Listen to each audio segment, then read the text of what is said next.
ನಳದ ಪರವಾನಗಿಯನ್ನು ಪಡೆದವರಿಗೆ ಮಾತ್ರ ಕುಡಿಯುವ ನೀರನ್ನು ಒದಗಿಸಲಾಗುವುದು ಎಂದು ಜಮಖಂಡಿ ನಗರಸಭೆಯ ಪೌರಾಯುಕ್ತ ಜ್ಯೋತಿ ಗಿರೀಶ್ ಅವರು ಸ್ಪಷ್ಟಪಡಿಸಿದ್ದಾರೆ. ಬಾಗಲಕೋಟೆ ಜಿಲ್ಲೆಯ ಜಮಖಂಡಿ ನಗರದ ನಗರಸಭೆಯಲ್ಲಿ ಮಾತನಾಡಿರುವ ಅವರು, ಆಜಾದ್ ನಗರದ ನಿವಾಸಿಗಳು ಕುಡಿಯುವ ನೀರನ್ನು ಒದಗಿಸುವಂತೆ ಒತ್ತಾಯಿಸಿ ನಡೆಸಿದ ಪ್ರತಿಭಟನೆಯ ಬೆನ್ನಲ್ಲೇ ಅವರು ಸ್ಪಷ್ಟನೆ ನೀಡಿದ್ದು, ನಳಗಳಿಗೆ ಪರವಾನಗಿಯನ್ನು ಪಡೆದವರಿಗೆ ಮಾತ್ರ ನೀರನ್ನು ಒದಗಿಸಲಾಗ್ತಾ ಇದ್ದು, ಈಗಾಗಲೇ ಅನಧಿಕೃತವಾಗಿ ನಳಗಳನ್ನು ಹಾಕಿಸಿಕೊಂಡವರು ಅಧಿಕೃತವಾಗಿ ಪರವಾನಗಿಯನ್ನು ಪಡೆದುಕೊಳ್ಳಬೇಕೆಂದು ಅವರು ತಿಳಿಸಿದ್ದಾರೆ. ಇನ್ನು ಈ ಸಂದರ್ಭದಲ್ಲಿ ಅವರು ಮಾತನಾಡಿ ಮಾಹಿತಿಯನ್ನ ಹಂಚಿಕೊಂಡಿದ್ದು ಹೀಗೆ: ಕೃಷ್ಣಾ ನದಿ ನೀರನ್ನ ಯಾರ್ಯಾರ ಮನೆಗೆ ಅಧಿಕೃತವಾಗಿ ನಳ ಪೂರೈಕೆ ಪರ್ಮಿಷನ್ ಪಡೆದಿದ್ದಾರೆ ಅವ್ರಿಗೆ ನೀಡ್ತಾ ಇದ್ದೀವಿ.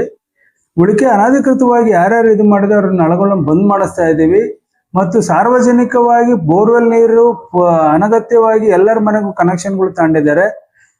ಯಾರು ಲೀಗಲ್ ಆಗಿ ಅಧಿಕೃತವಾಗಿ ಪರ್ಮಿಷನ್ ತಗೊಂಡಿದಾರೋ ಅವ್ರಗಳಿಗೆ ನೀರು ಪೂರೈಕೆ ಮಾಡ್ತೇವೆ.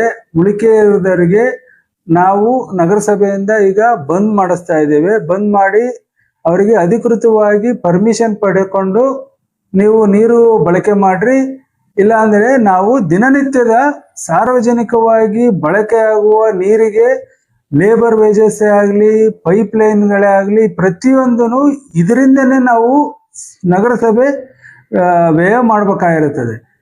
ಆ ನಿಟ್ಟಿನಲ್ಲಿ ಎಲ್ಲರೂ ಕಡ್ಡಾಯವಾಗಿ ನಿಮ್ಮ ಮನೆಗಳದ್ದು ಪರ್ಮಿಷನ್ಗಳನ್ನ ಪಡ್ಕೊಳ್ಳಿ. ಯಾವುದೋ ನೀರಿನ ಕನೆಕ್ಷನ್ ಜೋಡಣೆ ಪರ್ಮಿಷನ್ ಪಡ್ಕೊಳ್ಳಿ. ನಾವೆಲ್ಲರಿಗೂ ನೀರು ಪೂರೈಕೆ ಮಾಡ್ತೇವೆ.